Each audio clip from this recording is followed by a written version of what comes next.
All right, good evening, everyone. Welcome to our show, Artist Blueprint Live. Coming to you from Nashville, Tennessee. George Batista is in upstate New York, and we are going to be discussing a subject that George and I, we just talked about right before we went on the air. But if we knew some of the things that we know today, our lives would be different today. Although our lives are pretty great now, but still, it would have been different. We're going to talk about the rebirth of music marketing and how it's actually sort of making a full circle. And I think it's a very interesting conversation because we, especially with our experiences, because we're coming from a place where we had the old school viewpoint of music, and here we are still in the music world and still listening to music and playing music and all that, but now there's a new way of marketing. And I think that that's an interesting uh, dichotomy that we can actually kind of investigate and have a conversation on. So this is going to be our conversation this evening. We glad you're here, and we are live on bunch of other places. Let me see. I know Facebook had a little bit of a debacle today. Yeah, they had a little bit of a debacle. Um, they had some situations, but we'll see what debacle they Debacle. That's today's word, everyone. Debacle. debacle. But yes, so before we get started, as always, we have this wonderful sponsor that's been with us now for years, and we're grateful for them. So I'm going to turn it over to George, where he's going to tell us all about our wonderful sponsor. Thank you, Johnny. Well, today's show, The Artist Blueprint, is brought to you by Wellness Resources, a family-owned and operated nutritional supplement company providing the highest quality, clinically formulated supplements since 1985.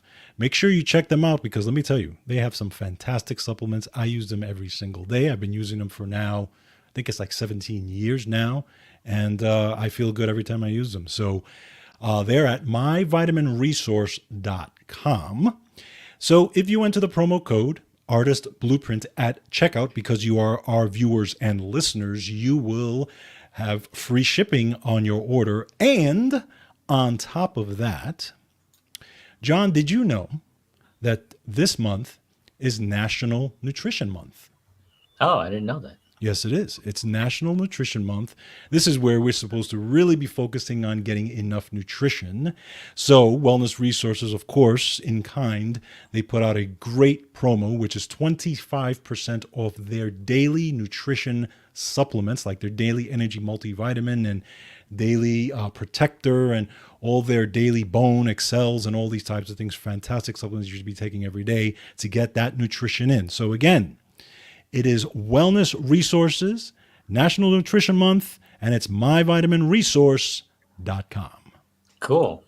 And we have the Yes. 25%. I don't know, did you mention that? Yes, I did. 25% off. Oh, yes, 25% off their supplements, which is perfect for this month Yeah. because, again, it's all about nutrition. Yeah, I didn't actually know that. I know that we just talked about our little nutritional history on our bodies and kind of like just I think it's important to kind of know your body Oh, and yeah. to, because I think that's a major thing that people kind of like don't really know when they're not doing well because they just think that, well, I'm just tired because of whatever, or they just don't pay attention. So they walk around with these, with basically in an unhealthy space in It's their body. interesting. I heard somebody say, and it's so true. They said you treat your car better than you treat your own That's body. true.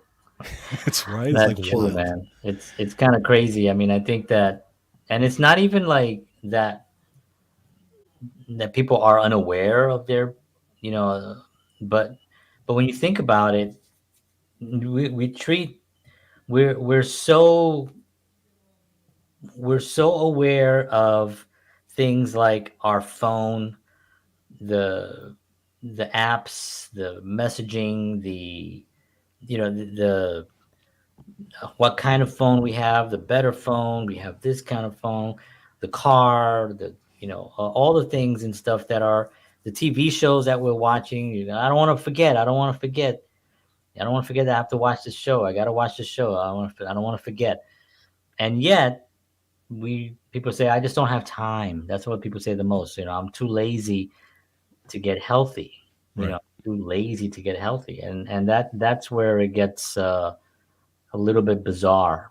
A little bit bizarre. Agreed. Agreed. So Yeah. yeah, but yeah. So make sure we get our nutrition in. That's the lesson for And it's today. National Health Month, so it's the national month for the health of peoples. There's always a national something, It right? is. It is because isn't it National Women's Month also? Yeah, well, there's Heart Month, there's Women's I think Month, this is there's Women's Month, so maybe it's actually, National. yeah, I think it is. Yeah, health. Yeah, it's Nutrition Month, Women's Month. There's Guy Wearing Hat Month. It's a big month for me. Yes, Actually, I I know go to you the love that parade month. That's your favorite. every year. I go to the parade. I'm in one of the cat in the hat float. Um, Um, yeah. So okay. So we're going to talk today about something that we experienced. Like I said earlier, at the start of the show, we experienced this starting in the '90s. yes. With marketing and how we market, and to be honest, we had no idea what we were doing. Go ahead. Before we go into that, I just want to do a quick shout Oh, out you're right. I'm sorry. because George if I had don't something. stop you, He forget told it. me. He It'll be told like me. 8:59, and it'll be like, da, da, da, da. All right. So anyway, I just I don't know That's what how that I means, but talk too. exactly. So I just want to give a quick shout out before I went to an amazing club 2 weeks ago. All right, called the Falcon, and it's up in upstate New York. It's actually in Marlborough, New York. And what a amazing club! So it was started by a gentleman named Tony Falco, who is no longer with us. But his whole goal in starting the club and buying the space and doing that was to help artists. He loved music. He loved artists, and the club now is run by his family. And the whole goal of it was to let artists perform and then let them, make a living while performing. That was his goal. So it's a beautiful place, and we went to see the Alexis P. Suter band, which is a fantastic band. But the cool thing about this club is that it's geared towards the artist, and there's no cover charge. So literally, you go in and it's all donation based. So any donation that you give goes straight to all the musicians, goes to the Wow. artists, and he made it purposely that way, and that was his wish because again he wanted to help artists to be able to make a living and that type of thing, and that was kind of his giving back to Yeah. artists. So a lot of great musicians and jazz players and blues players play there regularly, like Joe Louis Walker, electric blues guy, Larry Coryell, Steve Smith, who's been on this show a few times with a great band called Vital Information, is going to be playing there in April. I'm going to go see him, so it's on April 7th. I'm going to go check him out there, and hopefully I can do take some pictures, maybe even take some video, and we'll talk about it here on the show. So anyway, Marlborough, New York, great club called the Falcon. It's at liveatthefalcon.com. So if anybody's in the area, anybody's, or even near the area, even if you have to drive a little bit, I drive an hour to get there, but honestly, it's totally worth it. Food is good too, by the way. And great place to be, great place to play, great atmosphere for artists. So the Falcon, thank you guys, everyone who was there. Just fantastic place to be. That's awesome, man. I love to hear that too, and it's really inspiring because I think it does tie into like one of my missions as well. Coming here to Nashville and starting JHS Talent Management and wanting to work with venues, and we have an event coming up on May 3rd at a club called Why Not Saloon, which is a really really cool place, and the owner there, his name is Barry Smith, really nice. Him and his wife, totally awesome. And they're same kind of thing. They want to have a space where they bring artists, Right. and artists can actually thrive and build an audience and practice their craft. And they want new artists with original music. And I Yep. think that's also a wonderful thing as well. So Yeah, so live at the falcon.com. Check it out. Thanks, guys, over there. And I'll, from Nashville, I'll make my way up someday for sure Cool. and check out that nice venue. So cool. Very, very cool. All right. So we're going to, on that same theme of music, we're going to be discussing today music marketing. And one thing I put here was a lot of the different types of marketing that's out there. There's obviously there's SEOs, there's which is search engine optimization. There's content, of course, and there's links, there's email, there's your website. There's just so many different ways of marketing. But I think one of the challenges that we have is that, and this is, I don't know what your thoughts are on this, is that there's so much that's available to everyone now, you know, that we forget that the thing that really always gets everyone interested in music or in a thing is the thing, Right. right? Right. It's and Don, who's in the band that I'm playing with right now, Don Panzik. He talks about a thing called the purple cow, right? Which is kind of a popular thing. It's written in a book, and oh gosh, I can't remember the name of Seth Oh, Gordon Seth Go. Yeah, I know what you're talking about. Seth Godin, I think Godine, it is. Godin, yeah, I think. Godine, Yeah. yeah. So he mentions in one of his books where he talks about the purple cow, right? And the purple cow is that thing that's completely unique to that thing that makes people interested. Right. Prince, and he is He purple was too, purple. but he is literally a purple cow. Right.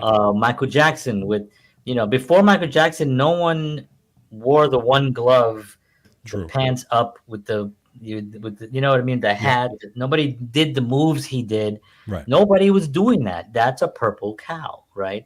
And there's a lot of artists that have that ability to kind of take that one thing and then and what's happening with all the social media is that a lot of this is just my assessment, just from having seen what's out there now, is that they're all kind of trying to imitate what the other one is doing, because there have been some successes, like Adele, for instance, right?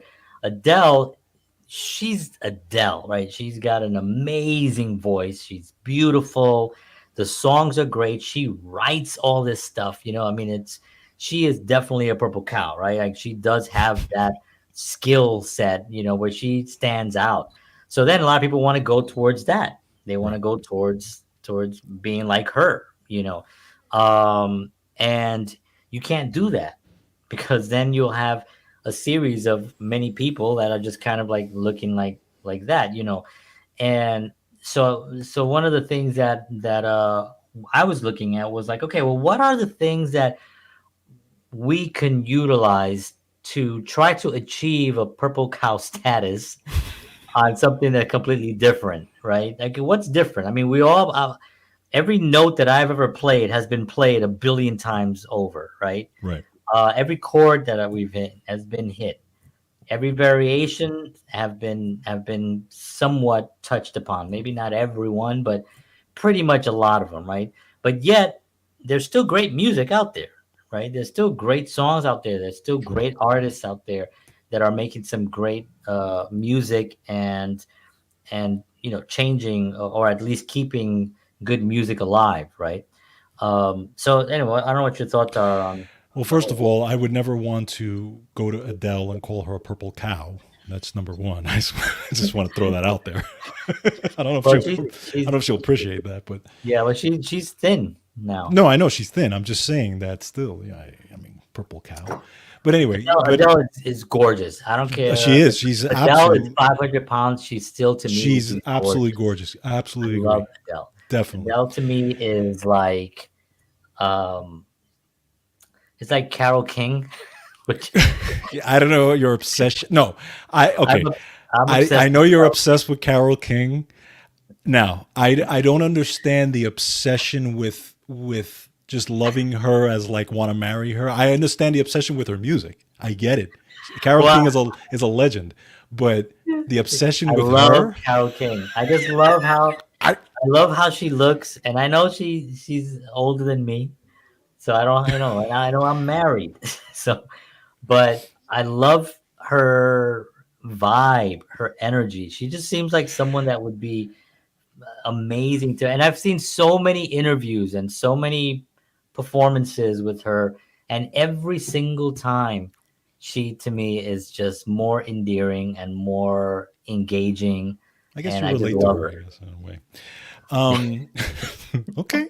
That's I mean, she is a musical legend. We all no, of know, course, no. you That's know, that's separate. established, That's But yeah, she's there's just another element of, yeah, Carol, and I've mentioned her here before as well, yeah. I know it's which is a thing, it's. I mean, it's kind of like my obsession with Rick Astley, but not as bad as that. right? And George is never going to give him up. I tell you that much. Exactly. All right. No. All kidding aside, the one thing about music marketing, the whole it thing, the purple cow thing, I think part of that, as far as the music industry, when you go back, especially in the 80s, 90s, I think the music industry did a lot of that, meaning that they kind of started a lot of that because they became obsessed with copying whoever became big, Right. right? So, right, Britney Spears becomes big doing what she's doing. All of a sudden, how many, you had tons of copies of that, right? You had the Sure. Jessica Simpsons, you had all these other ones that all tried to be Britney, right? Then you had, you could even go back to Nirvana. You had Nirvana. All of a sudden, all the Seattle bands came and did the same thing, Yeah. right? And then they Boys to Men, and then there was the boy bands and all this. So there was this whole, I'm going to capitalize on what that is and try to make copies of that, and I think the music industry kind of did that on a bigger scale those years. During those years, you're right. Because if there was a boy band, you knew there was at least five other ones. I Exactly, mean, I right? remember That a time when every song was like In Sync, Boys to Men, Boys. What's the other? it's saying Boys, New Kids on the Backstreet Block, Boys, Backstreet Boys. 98 Degrees. Were New Kids on the Block? That was a thing, right? Well, yeah, New Kids on New Kids on. They're still around, by the way. Yeah, yeah, I know. 98 Degrees. Yeah, 98 Degrees, yeah, yeah. yeah, yeah. So So there was. they, so They they, were so all they, during a one period of time, which was kind of a. and they're still doing it to this day. Look at the K-pop stuff. Look at That's right. right? But now all those K-pop bands are popping up Yeah. because again, they're capitalizing on that thing. So there's always been that in music, at least, for I would say from the 80s forward, they really tried to do that a lot because you didn't see Yeah. that stuff in the 70s. The 70s was a little different. But yeah, but I agree. The purple cow thing, going back to that, again, like we've talked about on this show, like, even with podcasting, right? There's a million podcasts, but nobody podcasts like you, right? Right. Right. Everybody has their own niche, or their own, not niche, but their own way of doing it Yeah. that is different than somebody else's. And Yeah. I always say, there's going to be a fan for everyone, Correct. Correct. but I Yeah. agree. I completely agree with that whole premise that you said.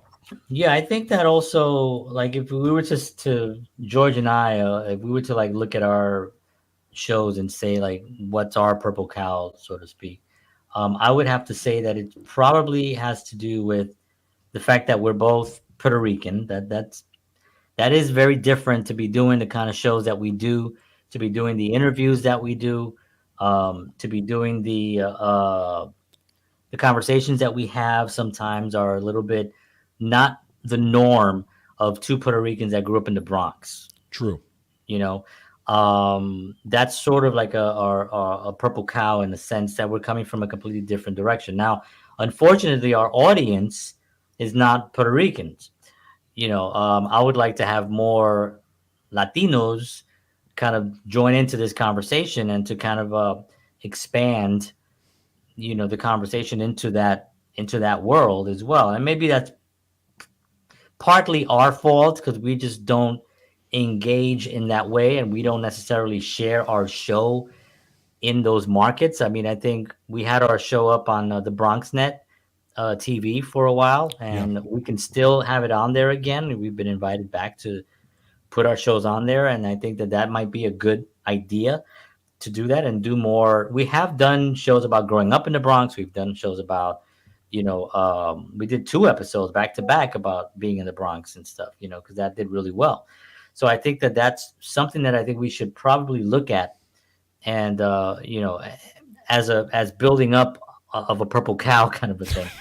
Yeah, You but know, does it? But then aren't you forced? Well, not forced, but aren't you kind of becoming a little cliche because you're like, well, we're Puerto Rican, so we're going to gear more towards Puerto Ricans. yeah, but we're not having the conversations that we're not going in there talking about Puerto Rican things, because you and I are, we're Puerto Rican, but that just happens to be how we were. That just happens to be what we are. It's not how we live our lives. Right. You see what I'm saying? So I mean, there's a see that there's this generational shift, right? Which my generation and your generation are taking. We took the responsibility of changing the how how our family tree is going. Right. You know what I mean? Like, I didn't stay in the Bronx. You didn't stay in the Bronx, Right. right? Now, nothing against the Bronx, but I love the Bronx. I grew up there, and I loved, I loved my upbringing, and there were rough moments, obviously, but overall, I loved the Bronx. I love the music. I love the food of being Puerto Rican. I love everything about my family, and I grew up very Puerto Rican. I grew up with my grandparents. My grandmother didn't speak any.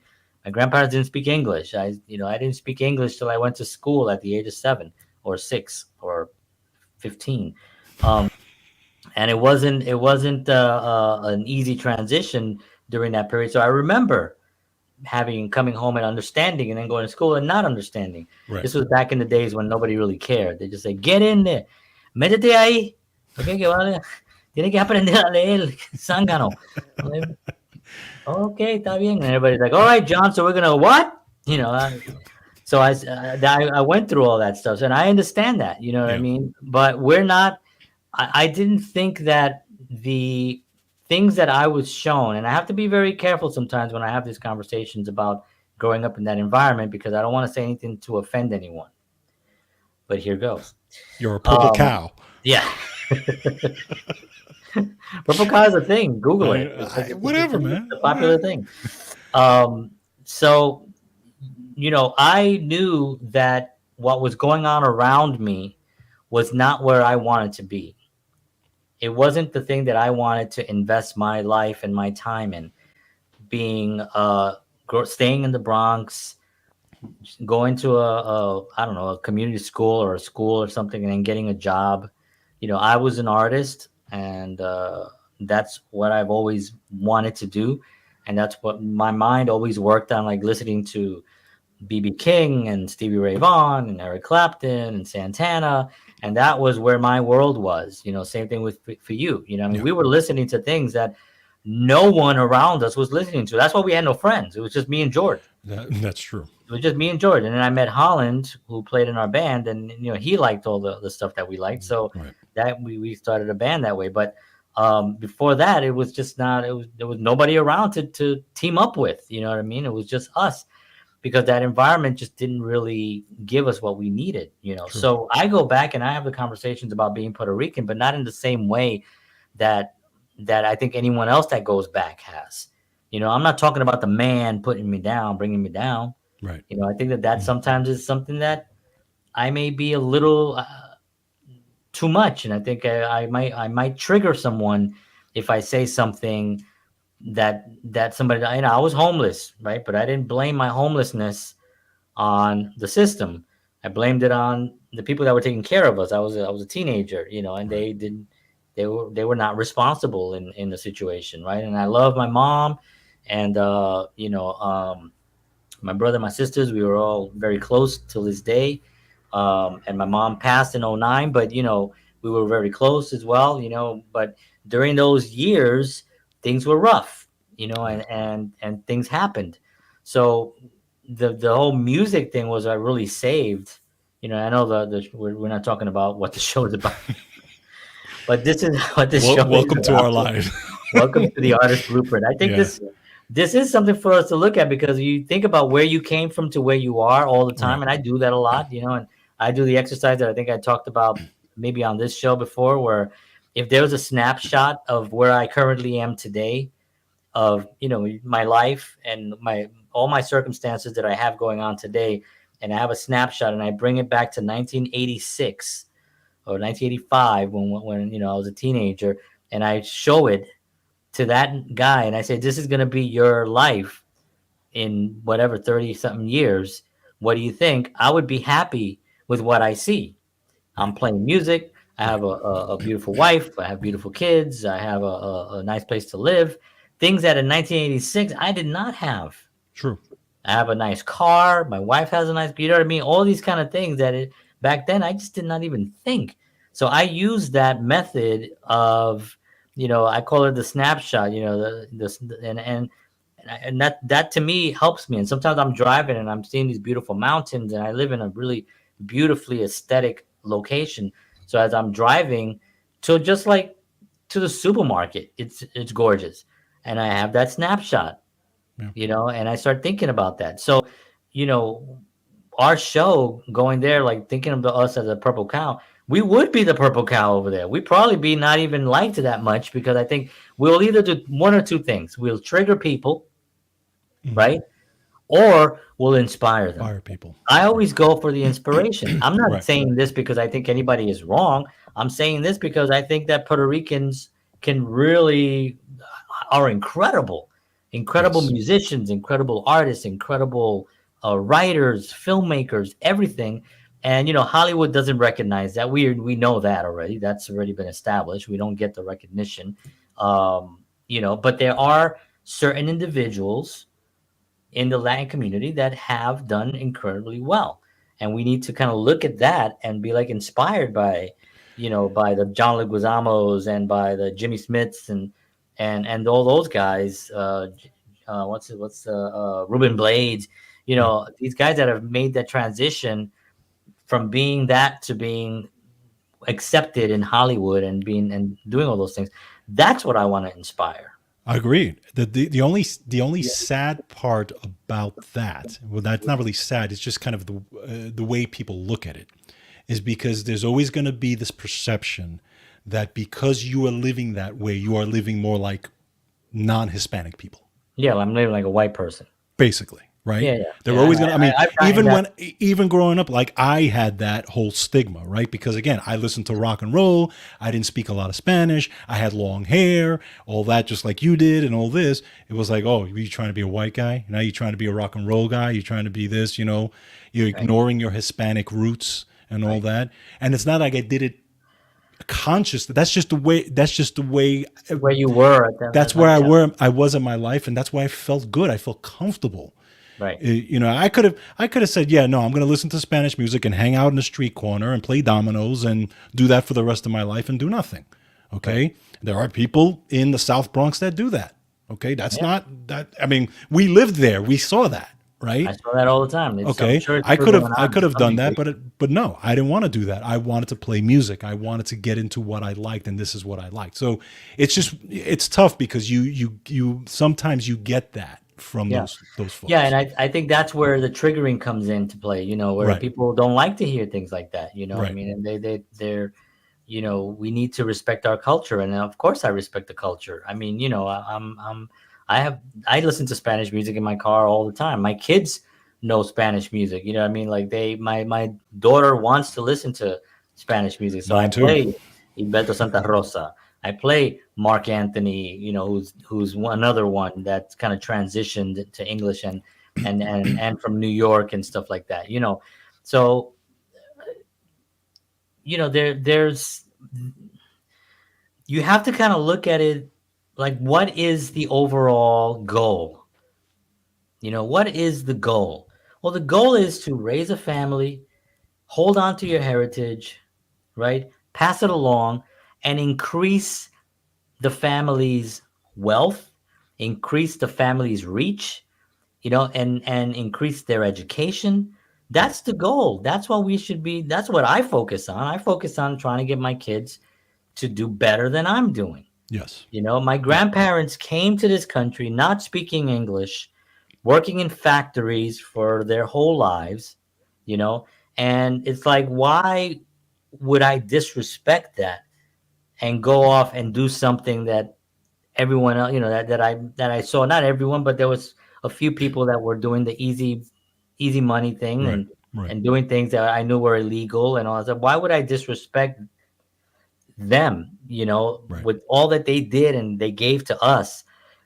Because of them, we're all here, Right. right? My brother, my sisters, my nieces, my because of these two individuals, you know what I mean? My grandparents, and it's an incredible thing. And of course, my brother, my sisters had a different father, and because of that side of the family from Ecuador, also them, you know what I mean? It's like they all did that. They all struggled. They suffered. I mean, you talk about suffering. It's a completely different world that George and I live in. I mean, we are completely privileged in our living, because we not only did we respect what they did, but we also worked to try to do something better. Right. We wanted to do better. So we're privileged in the sense that our jobs are.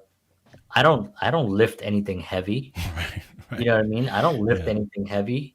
My guitar and my amp, if I'm playing somewhere, it's the heaviest thing I lift, and I'm still trying to get somebody to do that for me.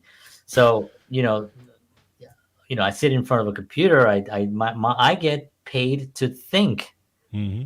I get paid to think about stuff and to come up with solutions and to troubleshoot things. That's what I get paid for. That's privilege. That's a Yeah. different type of privilege. You know what I mean? So I want my kids to do better. I want to be and give them, generational wealth. So this Right. way we can do something better. I don't want to lose our heritage, but at the same time, I don't want to disrespect, what I currently can do right now for the culture, Agree. I you agree. know?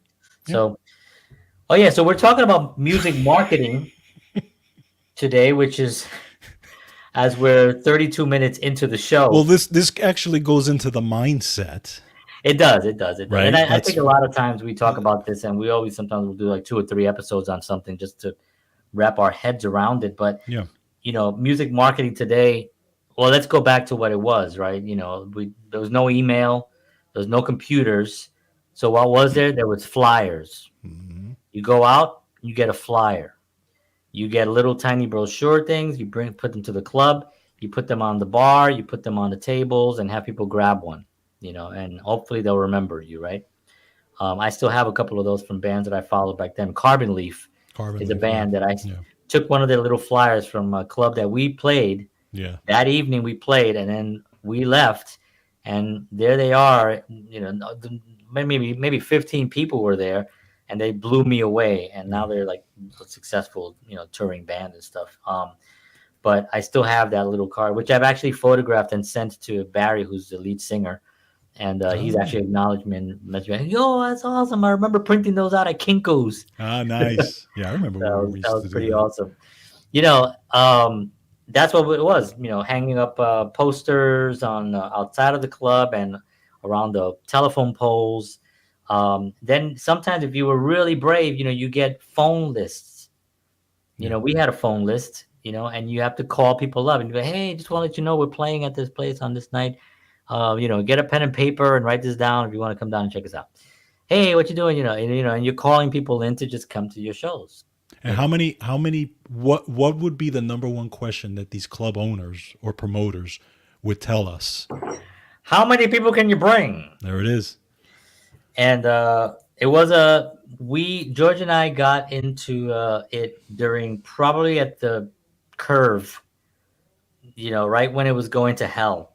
Yeah. We were just approaching the mountain top, and then right before it starts crashing. But we were kind of it was good for a while. We were playing a lot of places, and people were coming, and we had an audience, and it was actually pretty good. Yeah. And then as we started going, people were asking, "How many people can you bring? How many people can you bring?" And Yeah. we had no idea at the time, because we were like, we would always give a wrong number. It'd be like, I don't know, 100, and then we get 3 people.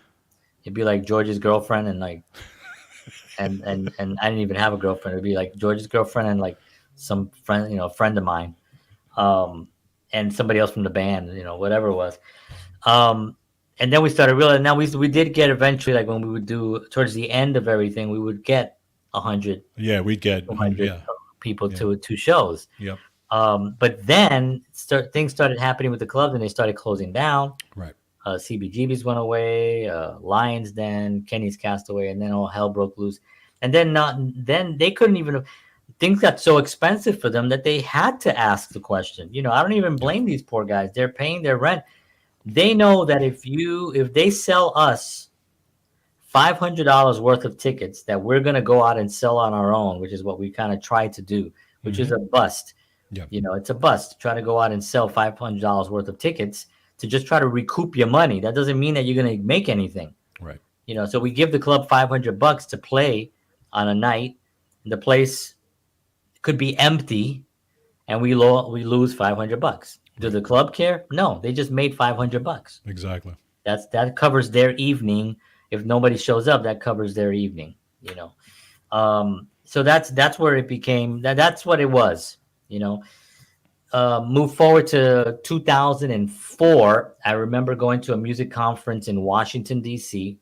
With a friend of mine, and being at a convention. It was a music convention. It was called the Future of Music Summit, and it was 2004. And I went there. And, I paid, I don't know, $100 to go to this thing, and it was a 3-day thing, and it was incredible.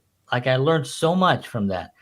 A guy stood up and he had like a little box or a phone. He said, in the next couple of years, you're going to be able to have all the songs you can think of in a little box about this big. He said that on stage in 2004, and I was like, what? That's amazing. Of course, the iPod and then the iPhone, and now pretty much any song that you could think of, you can punch it up on your phone and you can listen to it, right? Yep, Um, and so that changed everything. When I came back, I heard about a website called MySpace. MySpace. And I was blown away by the fact that there's that band called Delilah. Uh, Delilah. Oh yes, yeah, I know Uh, I know. um, something white, something I know which band that you're talking about. yeah, I forgot their name. Sorry. If anybody remembers the name of that band, Let me see if I I can look apologize. that up. But they actually got on MySpace and they started sharing stuff. I wish I could remember their name. Um, Tom but Jones. Oh no, that wasn't Delilah. that's a great song too, though. Yeah. Why, my Delilah? Delilah? Was the song actually called Delilah? I don't know. I don't remember. I keep saying. I Hey want to say, there, Delilah. yeah, yeah. But anyway, they used MySpace, and they were shocked at how many people showed up to a gig that they were just playing. They just played like a gig where there was nobody. Plain white tees. Yes, playing white tees. So, and then they showed up at this one place because they had done this MySpace. MySpace thing, and they posted it up there, and all these people came to the show, and because they loved that song, they put the song out there, and it became this thing, and that blew me away. And I thought to myself, wow, this is an incredible opportunity. And so I went back home and I went to the band that we were in, and I brought it to the attention of everyone, and I said, okay, guys, this is what we need to do. We need to go on every night and just add people. This was the Wild Wild West. You Yeah. just add people to whatever you had. We had a band site, not even a site. We had a site that we had a band site, and we were just adding people to it. Just adding people. You go to whatever location and you just click their name and say add, add, add, add, add, add. So I was encouraging everyone, just keep adding, keep adding, keep adding. Nobody really did it, but anyway, I did. And I remember Holland and I did a show once. We just did a show by ourselves, two acoustic shows. And I remember there was about 3 girls that were there, and they came to the show based on the MySpace ad. And I remember Holland looking at me like, "Oh, okay, that really works." I was Right. like, "Yeah, we need to just keep doing it." They never did. But my point on that is that I realized there's a shift. Right. I could, from the comfort of my home, impact someone clear across the country. Now, how Right. simple is this today, right? Today, I have friends in Russia. I have friends in Israel. Putin. that I talk to. You know, what I mean, all over the world, Puerto Rico, across the country. George and I are doing this right now. He's hundreds of miles away from me right now. You know what I mean? And yet here we are. So I knew that there was a shift in the marketing. And that's where we are today with different forms of marketing, music or a band or anything. You folks out there don't know how, don't know what we had to go through back then. Oh my So, god. but and you're right, but I think one of it's a blessing and a curse, Yeah. right? Because like you said in the beginning, there's so many ways to market, but it's almost like there's too many ways to market, right? Right. Because then the mentality becomes there's two different things. There's a mentality that says, okay, well, you have to be everywhere. You have to be on every platform. You have to do, you gotta And there's be truth to that. on constant. I understand that. But with social media specifically, when you look at the TikToks and stuff, there's also, in my opinion, a lottery mentality. Because a lot of it is, I want to be viral, right? There's this whole viral component. Well, John Smith just went viral because he jumped off of a building with a skateboard and now he's got 1 million followers, okay? And so we have to do that now. We have to, and I think that it plays into this mentality of, instead of you're looking for, well, a lot of bands, podcasters, or whatever are starting to focus a little bit more on what is engageable and less on what is actually good as far as Yeah. content, whether it's music or whatever it is. Yeah, and that's a good point that you bring that up, because it also, what it does is it changes how someone creates. Yes, exactly. That's It my point. changes Right. the Right. creative process, because now you're not really creating.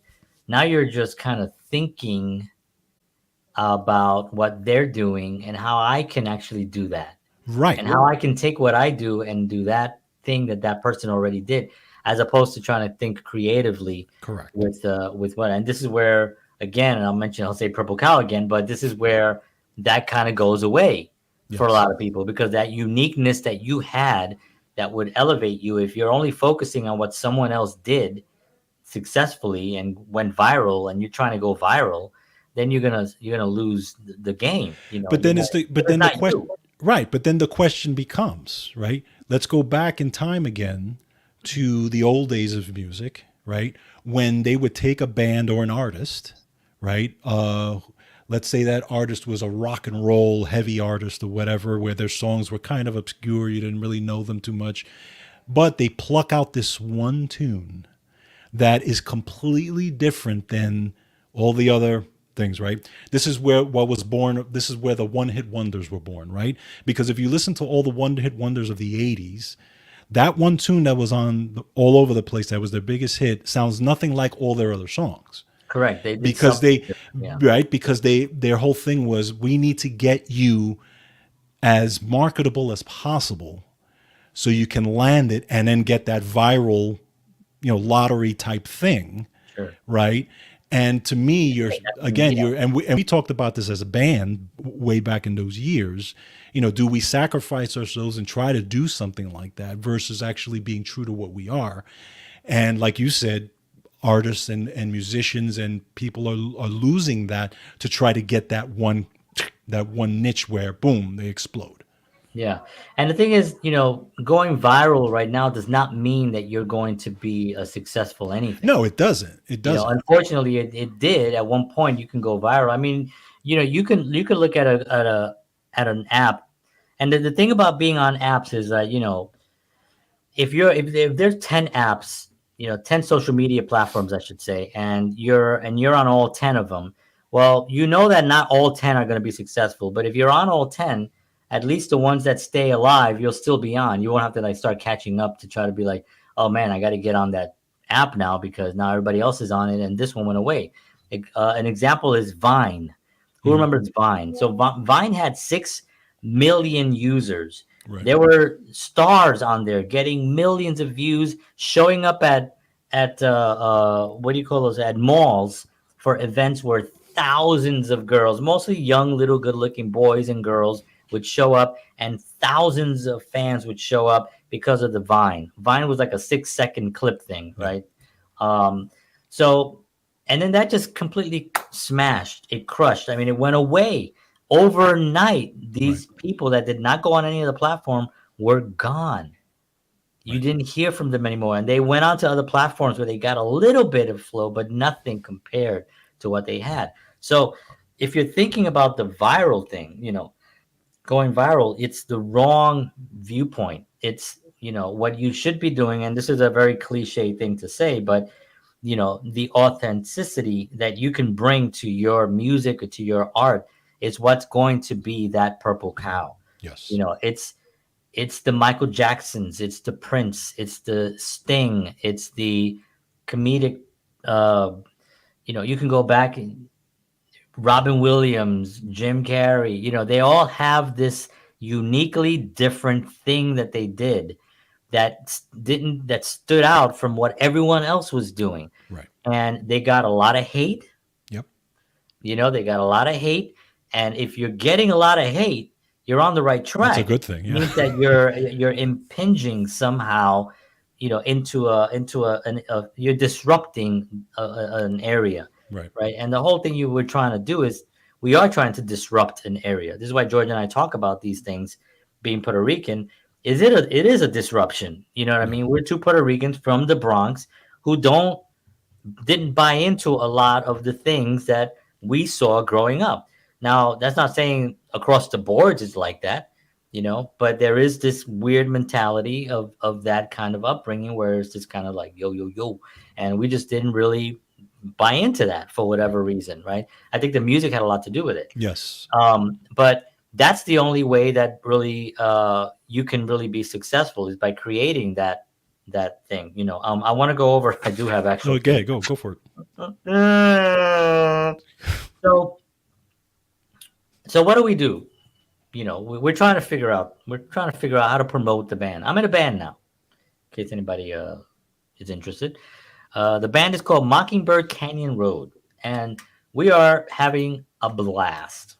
We are having a great time. I don't think I have the. Oh yeah, here it is. This is our site. If anybody's interested, it's scrolling on the bottom while I talk about this. And that band, veteran musicians who've all been around a long time. We played a lot, done a lot of stuff, and we're just having a lot of fun. But we're also understanding that the mentality that we had back in the days is a completely different vibe of what we had, of what we have today. We can't live in that world anymore. That world is gone. We have to move our viewpoints to today and keep the passion of trying to create a purple cow or trying to be different, the music, whatever it is we're trying to do, which is, it is, in my opinion, the music is different. Things are actually very, very unique in this group, which is I'm happy to say that. Um, but we can't really go into what was back then and bring that forward. We have to use the tools that are out today.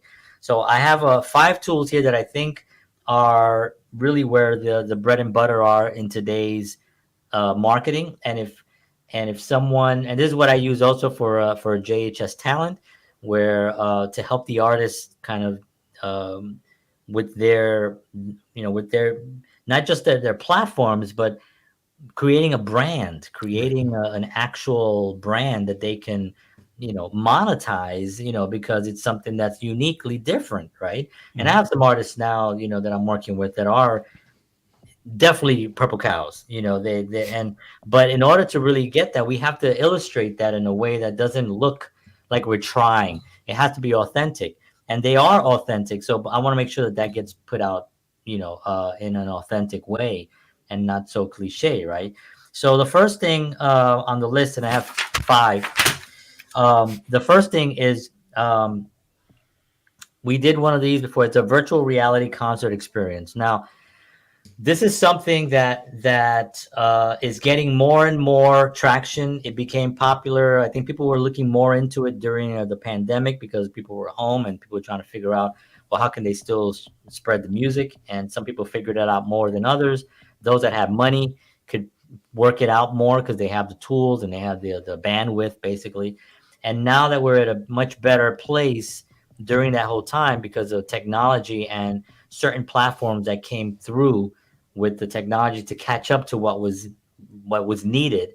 Virtual reality concerts are actually a big thing. There's a couple of companies right now that you go to them and they set you up with lights, cameras. I mean, it's a big deal with Right. even the platforms where people will pay to actually come see your live shows, and this is something that is going to be part of the future. It's not the greatest because there's no audience there, but I Hmm. think it's also going to be incorporating audiences in the future. Right. So just want to read this real quickly. In 2020, artists increasingly. Let me see if there's anything that I missed. Um, so VR, which is another thing. VR is another element of this virtual reality because you can put on these headsets, which I've put on before, and they're creepy. If anybody has ever done a VR thing, but you are literally immersed into this world, and you can look here and you can see your friend sitting there, your actual friend, and you can see your friend sitting there. You can look all around the stadium and see all your friends. You You can could see see the purple concert. cows. You can see all the purple cows, and you can just be right there. And so there's a certain incredibleness to that. There's Right. also a certain lacking of something because when you're applauding, you can hear the applause of everyone else, but in reality, you're in your house by yourself, right? You're like this. That was great, right? And it looks like you're in an insane asylum if anybody's looking from the outside. But it looks amazing. The technology is really incredible now, so you can really get that experience. So virtual reality concerts, it's very, you have to put the time in. We've done, you can do them on stream, live stream on the phones. You can do that now just to start out. We've done that, and it's worked out pretty decently, but not really at the level that it should be, right? The next thing is so this is a little bit also brand new. These are all brand new things, by the way. Uh, this is all very very cutting edge stuff, I guess you would say, right? Okay. AI generated music recommendations. So Wow. being on a list, being on a Spotify playlist, for instance, right? Like there's these big playlists, and they have millions and millions of followers. If you can get on these playlists, that's a huge thing because you know that if there's a million followers, your song's going to come up and a million people will hear your song, and that can elevate you and get you the followers and get you just at least get you an audience for when Hmm. you do a virtual reality, Right. concert, instantaneously, they're listening to you on Spotify, they're going to come watch your show, right? Um, that's one of the advantages of it. Now, AI, everybody, it's a big thing right now. Everybody's talking about it. AI started. I'm doing a lot of stuff in AI, studying a lot of it. AI started like in the 50s, just so everybody knows. The idea of AI in the 50s. In the 60s, there was an actual software that you can write things to, and it actually would reply back. Let me get this out of the way here, and it'll actually reply back. That was in the 60s. The main reason why we have now Chat GPT is because we caught up to the technology. They've had that already, like tech people, Silicon Valley people that in IBM, and that's nothing to them. They've already seen that. But we, as the consumers now, can actually utilize AI in our day-to-day life, and productivity can be increased tremendously if you use it properly in your business. In even as an artist, you don't want to have it make your art. I don't like that kind of stuff of it, and that Hmm. will probably, unfortunately, that's going to be Yes. part That of it. is that is going to happen. That's gonna come, and there's no stopping it. You can't just be like, don't do it. It's just not gonna happen. Right. Somebody is going to do it, and but the only benefit to take to that, I've actually tested things out on it on ChatGPT just to kind of see, Hmm. write me a love song. Write me a love song. I want to see. And the garbage that comes out of it is so bad because it doesn't have a spirit. It Right. doesn't have. It doesn't come from. I mean, again, I'm a spiritual person. George is a spiritual person, but it doesn't come from a place of love, of passion, of experience. The pain. the creativity of the pain, how we interpret that. It doesn't have that. It's only going to spit out what's put into it. That's Right. why AI is not going to attack. It's never going to be sentient because it doesn't have the ability to do that. It doesn't know what it's saying. So if you ask Siri, Siri, get me directions to the closest supermarket, it doesn't know. All it knows is that Siri supermarket closest to it. It picks out those words and that sentence, and then it goes through the system. And because now we have the speed to actually generate that, it can go very fast and it can actually spit out the closest one is right here, 2 miles away. And we think like, whoa, AI is incredible. No, it's just being able to recognize our voice, which is a whole other technology that's now perfected, or at least very close to perfected. And then recognizing the words. Now it's also recognizing the different forms of how something is said. So like, get me to a supermarket. It's different from like, hey, can you show me where's the nearest supermarket? Right. Hey, is there a supermarket nearby? Hey, Siri, supermarket. You know what I mean? Hmm. All those things have to fall under the heading of something that it will recognize what we're looking for, right? Right. That's a robot. Yes. That's a robot. That's not intelligent. It's artificial, right? It's artificial. It means that it's not real. It's fake. It's created, right? And intelligence is only because it has the intelligence that was put into it by actual humans, thinking humans, right? So when we add our art and we start thinking like, how can this help us artistically? Well, good art's not it's not going to help good art artistically. Yeah, right now we're going through a phase where you'll see all these apps change your face to like a cowboy, or you can be in space suddenly, or it'll change your facial features and make you look younger or older or whatever. It's just having fun right now. It's just people with a little bit of money. They create an app, they put it out there, people download it, they share it on social media. Haha, look at this. This is great. That's going to go away when people start actually using it for it's sort of like what happened with Excel. Hmm.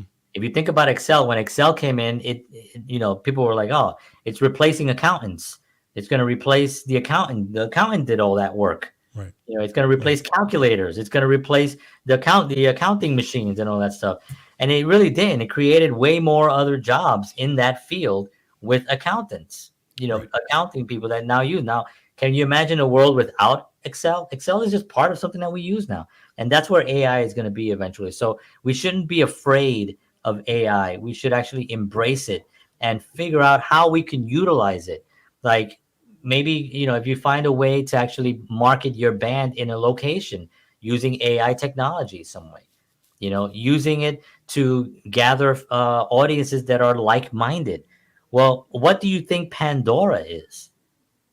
Pandora, you put in the kind of artist that you like, and it just takes all the different artists that are sort of similar, and they even the chord structures of certain songs, the keys of certain songs. It takes it all and it combines it into things that it thinks that you like. Is that good? No, in my opinion, it's not good because I like variety. So I don't use Pandora because of that. I want to hear a song that I go, oh, I've never heard of this before. This is kind of interesting. Not something that goes, oh, this sounds just like the kind of music I like. No, I don't want that. You Well, know what that's I what mean? But algorithms are. that's algorithms. That's all it is. That's all it is. It just Yeah. takes those algorithms and it just combines them together into Right. giving you something that you think it likes. Right. Google, Amazon, Facebook, all these companies have been using AI for years. Amazon can tell you, you know, or any of these apps, if you're interested in buying a pair of shoes, it's going to show you shoes. Right. If you mention it to your friend, I'm thinking of buying a pair of brown shoes. Are you going to see a pair of brown shoes in a few minutes somewhere? Yeah, that's AI. It hears it, and it said, now you can go in and you can cut that if you want to. They're looking at it like it's providing a service, right? Well, I don't know. Is it providing a service?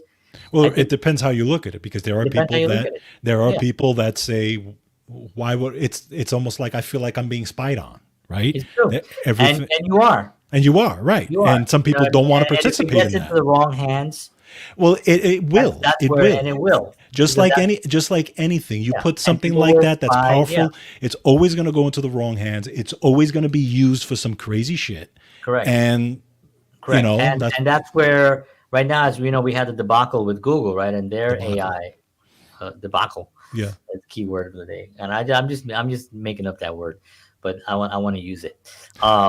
It's a combination of what is it? Uh, Well, it is a word people it is use. a word, yeah, but it's not a word. I use it a little bit different in a different debacle. Anyway, Yeah. Yeah. but yeah, Google just had a debacle, right, Right. where they just released their AI thing, and people were typing things in, and it was just giving them woke Right. information. And why? Because it's whoever enters the information is what happened. It's, There you it's what go. it's going to do. So there's no. So AI is not going to be perfect. You have to figure out how you can utilize it to help you in certain things. And what I do is I've used it to start me off on something, on a paragraph. Like write me a one paragraph on this subject, and then it comes in, and I look at it, and I'm like, oh, okay, I see where it's going with it. I was like, no, I don't like. Okay, but I see. Okay, this makes sense right here, and then there's like an hour of editing, that it goes into it.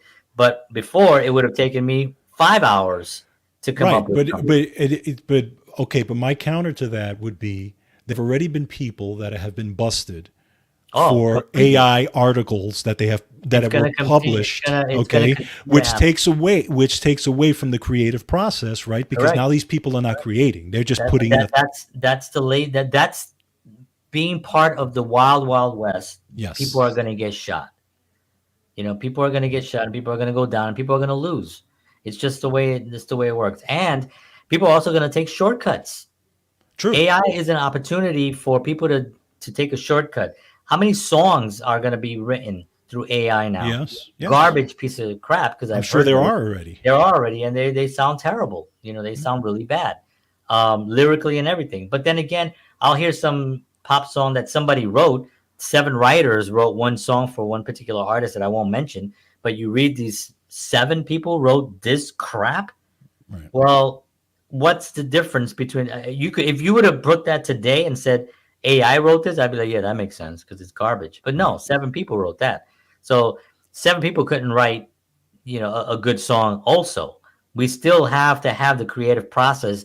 An individual has to come up and create something positive. Correct, Yeah. correct. But that's kind of my point is because in 1970s and let's say 60s, 70s, 80s, where you had to sit down and write and create and come up with something, right? Whereas now there's going to be a portion of these people that don't do that. There's going to be a portion It, that do that, and yeah, to me, it's actually to the detriment of the industry. it Okay, is. But the industry is no longer there. I understand The that. industry is not there. There is no music industry the But way then we. that's the whole point because then people like me and you can call me the old man, but people like me, this is why I don't look at this industry the same. This is Well, no, why you this is can't. why I don't listen to a lot of the stuff now because to me it's half of it sucks, okay, and who knows how much of it was written that way, and a lot of it was written with this mentality of I'm just going to throw it out there and whatever the case may be, all of that creativity that was blossoming and booming in the 70s and 80s is not there, It's is true, not there. but the industry was torn apart during Napster and LimeWire and all that, and then iTunes and now Spotify. The music industry has been ripped apart. It's now given the artist because of the platforms and because of things like. And by AI, I don't necessarily mean the songwriting process. I don't mean the creating of the art. What I mean is like if you can generate fans of your product in a certain scope, if and you find a software or you find an AI generator that can go out and find people that would like your music and bring them to you, that's a powerful tool if you can figure out how to tap into that, right? There are methods to do that, and that's you have to go more deeper into that. And if anybody's interested, you can message me also. There are ways that you can do that, and that I'm working on doing something like that, not just for music, but for other things as Yeah. well. To just find the because now what the technology has done is that it leveled the field in a way that the people that had the most money, right? They're going to try to cheat the most because they know now that the guy down here could get the same thing. A TikTok guy, whether you like it or not, doesn't matter whether. That's the thing. I sometimes I think about, like, Gary Vee and Grant Cardone, those guys. Nobody cares what you think, right? Nobody cares what George and what I think about AI and how the old guys don't like. Nobody gives a crap because at the end of the day, they're gonna do it anyway. And Right. when you think of the big guys, the big five record companies that went to two, which is now a debacle, they all went from controlling everything Right. to now you have a TikTok guy who suddenly gets 10 million followers because he sang a song in his kitchen, Right. and he's a great voice. Right. Nothing against these guys that have a tremendous talent, because I've seen some talent on there that I'm like, wow, no one would have seen this, this kid, because he doesn't have the right look, or she doesn't Mm. have the right look, Right. but she can sing her ass off. And she's got 10 million followers living in a small town in Ohio where Right. no one would have found her before, and now she's able to make a living for herself. The record companies now are now throwing all their money into what they currently do have. And so what do you see?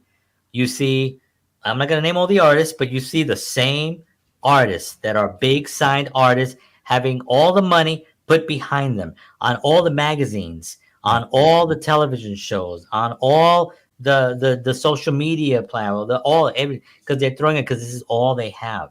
This is all they have, because to a certain degree, the industry, the music industry, as well as the film industry, which we're not talking Oh, about today, that's a that's a whole whole other nother thing, thing. Yeah. has been leveled.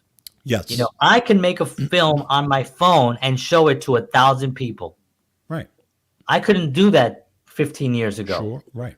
I shot a film and showed it to thousands of people, Right. the last couple of years. Hmm. I could not have done that in the old studio industry because technology gave me the ability to do that. Now, does that mean that there's going to be a lot of crap out there? Yes, I've been to festivals and I sit there and I go, wow, I feel almost like Hmm. insulted that my film got picked and Right. was Right. shown before this or after this or whatever. And not to say anything, but they got their film in, that's fine. You know what I mean? But my point on that is that there's a certain level of control that we can have. The problem is that guys our age, some of them are jaded, just like you express right now, Hmm. jaded with the industry, Yes. jaded with what the music is. It's not the music industry. That's not the music industry. Those are desperate, large companies with some money, corporate controlled money, throwing everything they have on the few artists that they have, and then dressing them up in crazy stuff. And we could name all the names of these artists. You all probably know who they are. They all try to get there. They're just doing, not to say that they're not talented, but when you go to TikTok and you see, I can literally show you 10 singers, female singers, gorgeous, with amazing voices, the higher range, more powerful range than any of the. I just saw a Filipino lady. If you saw her, you would not even think she could sing. She was a short Filipino lady who was in a mall, and they gave her a mic, and she was testing out one of those karaoke machines, and she sang a Whitney Houston song as good as anyone, as good as any high paid $1 million artist. This is powerful because that person, that Filipino lady now has a future if she's managed correctly and somebody can actually help her out, because there's also that.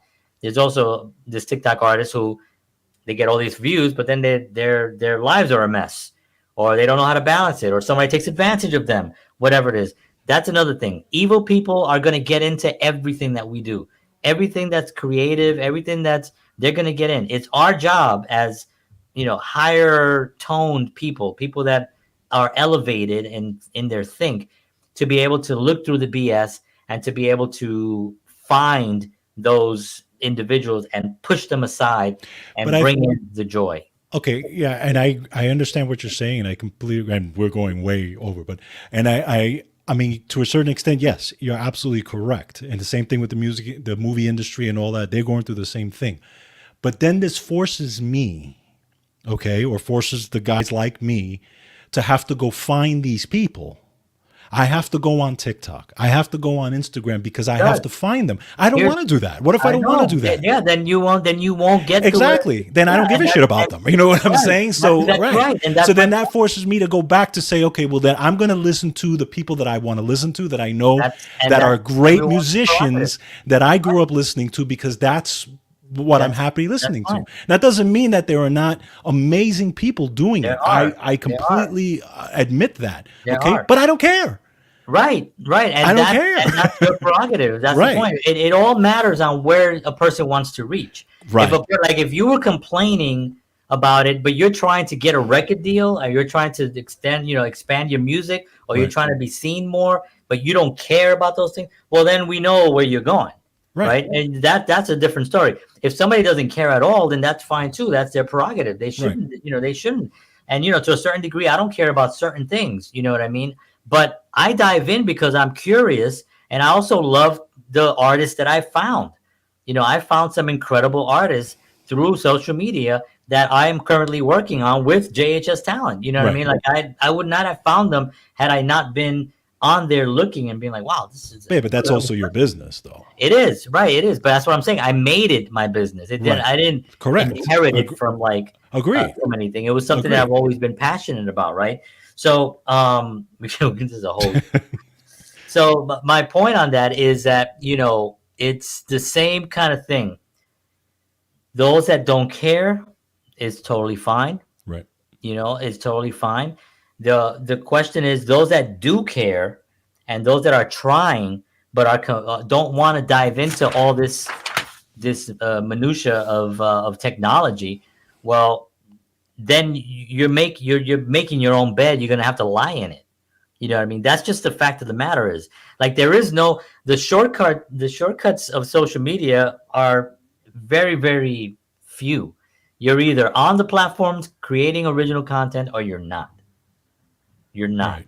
Right. Or you're cheating and buying followers, which a Yeah, lot but of the, people buy followers, and mm. then it crashes their algorithms. It crashes their reach. You know what I Right. Well, mean? it's actually, but you're really, what you're doing, if you are on social media and you are, like you said, you're doing the content and stuff.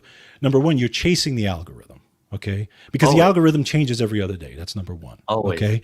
Right. So you're chasing that algorithm, or you're not doing it at all. Okay. Right, And then there's, okay, fine. Then you have to find another way to do it, because you're not going to right. sit there and chase the And algorithm listen, all day long. there are people that don't do it, and Right. are out there right now, and I see them. Absolutely. Absolutely. I see them. At some point, they do get on. I can name so many people that I've had conversations with that were not into this thing, that are now slowly coming in and putting out more content. And I see them doing it. Real estate people, especially. Right. Real estate people were not, well, no, it's never going to be like that. It's always going to be like that. It's never going to be that. Now I see them out there go, hi, I'm going to show you this 2 bedroom. Yeah. Oh, yeah. I knew you would come back eventually because you're getting your ass kicked. You're getting your ass kicked by the 22-year-old kid selling real estate for the first time, who knows everything about social media. So he's beat the kid, the guy who's like in his 40s, Right. or in his 50s, who's been doing real estate for 30 years, who can't get anything going because this damn ass kid is doing. You know what I mean? Well, Right. that's the frustrating part. You either, what they say, right? What was the expression? Uh,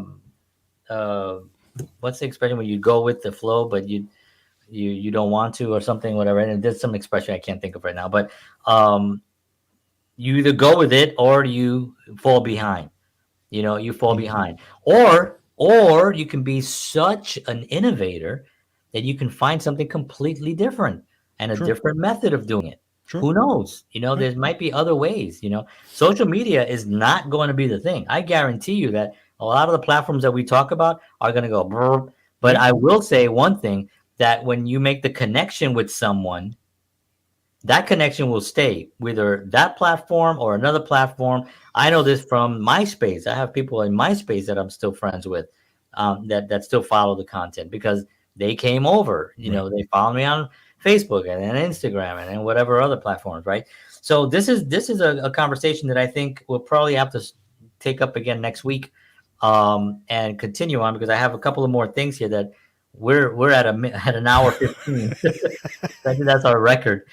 But yeah, the next three things I'll just give them to you, and then maybe George, if George and I talk about it, maybe Yep. next week we can cover these again, because this is a really important conversation, not only for music but just for careers in general. In Right. the next 10 years, a lot of careers are going away because AI will replace them in certain things, just like the industrial revolution came in.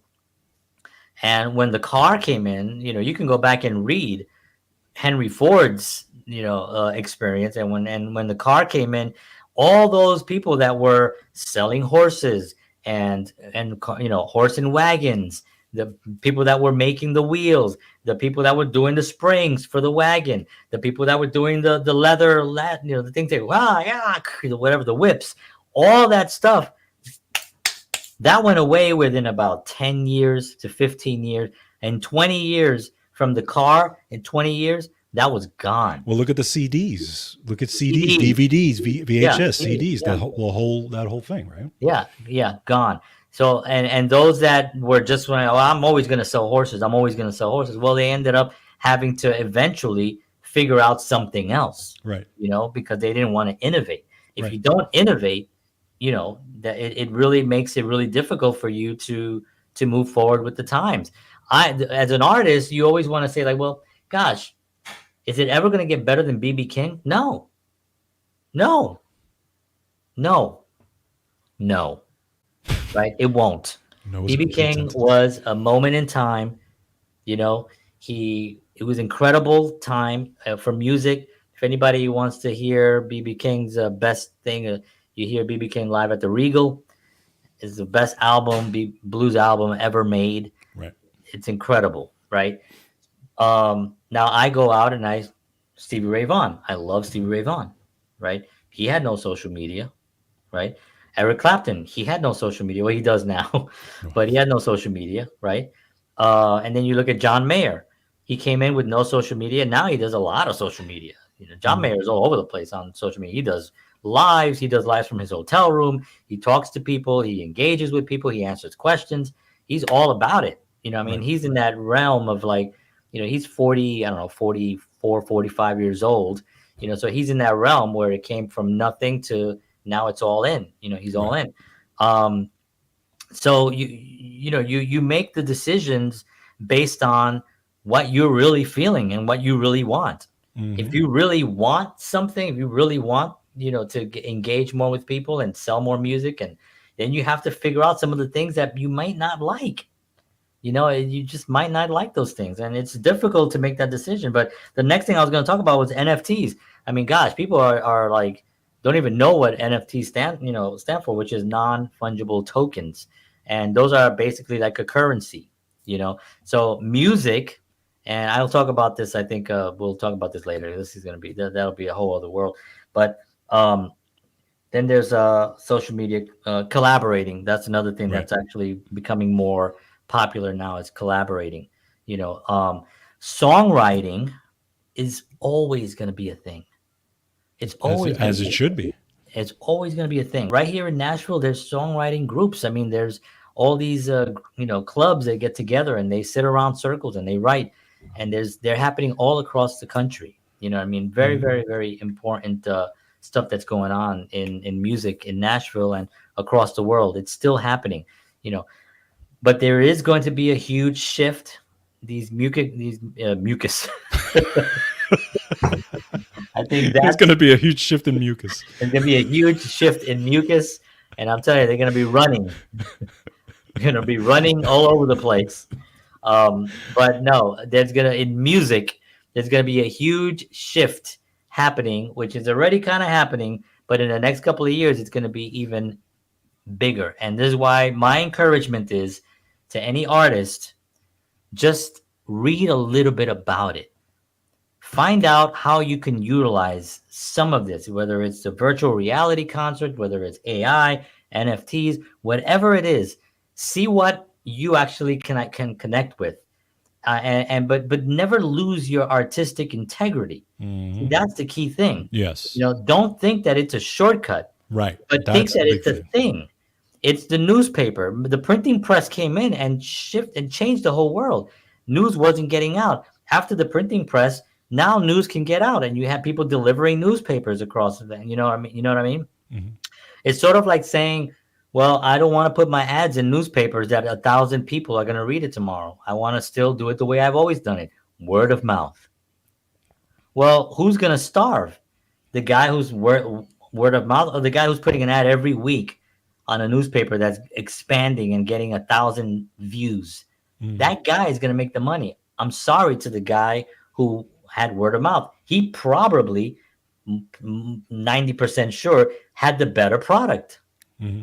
He had the better product. Unfortunately, he did not have the right marketing tools. And that's what we're talking about here. We're talking about marketing music. We're not talking about making music. We're not talking about losing your integrity. We're talking about marketing what you've created. And that's where we are today.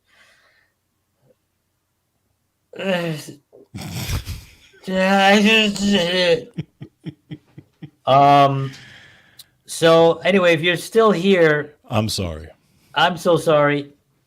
And honestly, George and I love you because we appreciate you so much that you're here hearing this information that we have. And we are going to do another show on this, and we'll expand on this. We'll actually touch a little bit upon music and film, because I think those are both things that are going to be affected in the next few. I mean, look, just Sora. Have you heard about the Sora, right? Sora that came out. So it's a software just came out, right? Hmm. And with a sentence, you can write a video. So here's the video, George.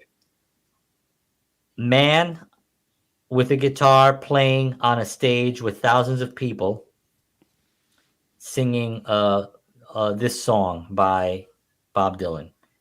Enter. Here's a video, and it shows the video of a guy playing. Okay, the guy have glasses, a hat like this, and be short and have weird hair hanging off his chin. Okay, enter. Another thing. This is out already. This is out already. Now, granted, it hasn't hit the mainstream yet. It just kind of came out about, I don't know, 3 weeks ago or something, and it's caused uh it's a disruption to the industry, 100%. Because what's it gonna take now? Write me a love story about a man who meets a woman. Hit enter. Here's my new movie, everyone. Here's my new movie. What's it gonna stop? It's not gonna stop that. It's not going to stop that. So rather than fight it, find ways that you can actually use it to increase, to share what you've created naturally without using that garbage. But get ahead of the curve rather than wait for all these clowns to come in with garbage content. It reminds me a little bit. I know we're going over here, but we're a lost cause. It reminds me of the '80s. Remember in the '80s, the television shows of the '80s? Hmm. They all kind of, for some reason, found this one format with the three camera. It wasn't not particularly funny. It was sort of like just delivery well. I mean, there was Family Ties, which I loved. That was Hmm. really well written. Right. But that was a writer that was the guy was James. Oh God. Anyway, he's like a legendary writer, right? Burroughs, I think, or something. And Uh, Cheers. was that? The guy that did Cheers. Yes, that guy. James Burrows. So Yeah. yeah, James Burrows. So they that's a different story, right? Those guys were brilliant that they did all those shows. But there were a lot of shows that just kind of started coming out. Why? Because it was easy, and they kind of took the model. They took a model, they took a family, they put them in front of an audience, they gave them lines to say, and then that went along until Which is they the same finally. thing I was talking about music in the 70s and I mean the 80s Correct. and 90s, right? Correct. And then they came reality TV. Right. Remember, reality TV came out. And then Well, there was a whole bunch of and them. then a whole bunch of these things came out. Why? Easy production, very Right. easy to do. No Right. writers. It was, and then that became a thing until they crashed because we really realized. But is it still around now? Yeah, the Yes. Kardashians. Yes. The Kardashians still huge, millions of followers watching nonsense, and still out there making money. So rather than hating them, try to figure out a way that you can actually get in the game. Get in the game, put on the uniform, figure it out, instead of just being on the sidelines. So that's the only encouragement that I do. And if you finally decide, what, I'd rather not play, then that's okay too. Hmm. And you won't be playing, and that's just fine. So, all right. Wow. Well, we've talked about that we could probably do a 2-hour show. We've actually have. So we're almost at an hour and a half now, So, but anyway, folks, thank you very much for tuning in. We appreciate you very much. We will see you all next week. We're going to try to maybe tap into this again. I'll talk to George and we'll put out the promo on that in the next couple of days for next week's show. And then we do have some guests coming on at the end of March. Um, and yeah, that should be a lot of fun. And we also have some stuff, cool stuff coming up in April as well. So, all right, folks, thank you very much. Take care of yourselves. We'll see you all next week. And as always, peace.